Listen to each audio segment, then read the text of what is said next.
ప్రభుత్వం అధికారంలోకి వచ్చిందంటే దానికి ప్రధానమైన బాధ్యులు ప్రధానమైన కారకులు మా పదవులన్నింటికి కూడా మీ దయ మీ పుణ్యం అని చెప్పి మా అన్నదమ్ములైన నాయకులకు అక్క చెల్లెలైన కార్యకర్తలందరికీ పేరు పేరున నా శిరస్సు వంచి హృదయపూర్వకంగా నమస్కారాలు తెలియజేసుకుంటా ఉన్నాను.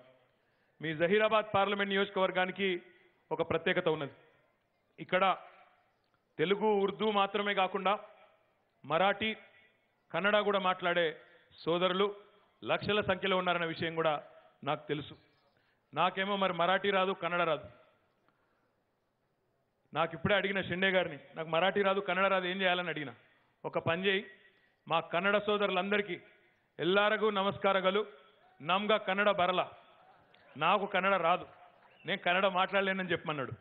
మరి మరాఠీ రాని సోదరులకు ఏం చెప్పాలంటే ఇప్పుడే చెప్పిండు, సగలాల రామ్ రామ్ సగలాల నమస్కార, మాలా మరాఠీ ఏత్నాయి, నాకు మరాఠీ రాదు, నాకు వచ్చింది తెలుగు, కొంత ఉర్దూ కొంత ఇంగ్లీష్ వస్తుంది తప్ప వేరేది రాదని చెప్పి ముందే షిండే గారు చెప్పడం జరిగింది. కాబట్టి నేను బీవీ పాటిల్ గారిలాగా మరాఠీ మాట్లాడలేను, మా షిండే గారిలాగా, మా భూపాలన్నలాగా, మా శివన్నలాగా అందరిలాగా నేను మరి కన్నడ కూడా మాట్లాడలేననే మాట కూడా నేను మీకు విజ్ఞప్తి చేస్తా ఉన్నా. కానీ మరాఠీ అంటే గుర్తొచ్చింది.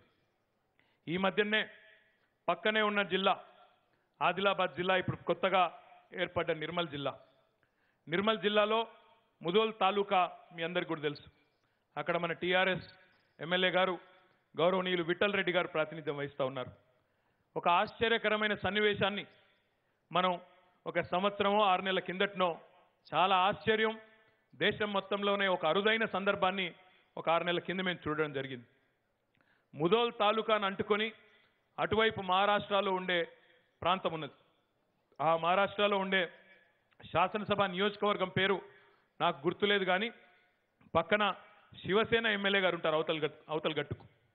ఆ శివసేన ఎమ్మెల్యే గారు అంటే వాళ్ళు అక్కడ అధికారంలో కూడా ఉన్నారు. మహారాష్ట్రలో శివసేన బీజేపీ కలిసి నడుపుతా ఉన్నాయి. ఆ శివసేన ఎమ్మెల్యే గారు ప్రాతినిధ్యం వహిస్తున్న ఆ నియోజకవర్గానికి సంబంధించిన 40 మంది 40 గ్రామాల సర్పంచులు ఏకగ్రీవ తీర్మానం చేసినారు. ఏమని? మేము మహారాష్ట్రలో ఉండం, మాకు మహారాష్ట్రలో రైతు బంధు లేదు, రైతు బీమా లేదు, కళ్యాణ లక్ష్మి లేదు, షాదీ ముబారక్ లేదు, ఆసరా పెన్షన్లు లేవు, రోడ్లు చక్కగా లేవు, కేసీఆర్ కిట్లు లేవు, మమ్మలను తెలంగాణలో కలుపుకోండి అని చెప్పి 40 గ్రామాల సర్పంచులు, 40 గ్రామాల గ్రామ పంచాయతీలు మహారాష్ట్ర రాష్ట్రానికి సంబంధించిన వాళ్ళు ముదోళ్ళలో కలుపమని చెప్పి వారు అభ్యర్థిస్తూ ఉన్నారు. ఈ మాట ఎందుకంటా ఉన్నా అంటే ఈరోజు కేసీఆర్ గారి నాయకత్వం, కేసీఆర్ గారి ఆలోచన ఈ దేశం మొత్తానికే ఆచరణగా మారిన మాట వాస్తవం అనే మాట సందర్భంగా నేను మీకు విజ్ఞప్తి చేస్తా ఉన్నా.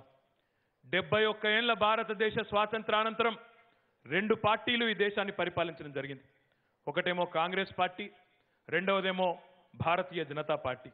ఈ 2 పార్టీలకు ప్రజలు అవకాశం ఇచ్చినారు, దేశాన్ని ముందుకు తీసుకొని పోమని చెప్పి. మరి ఒకసారి కాదు, 2 సార్లు కాదు, పలు దఫాలు అవకాశం ఇచ్చినారు.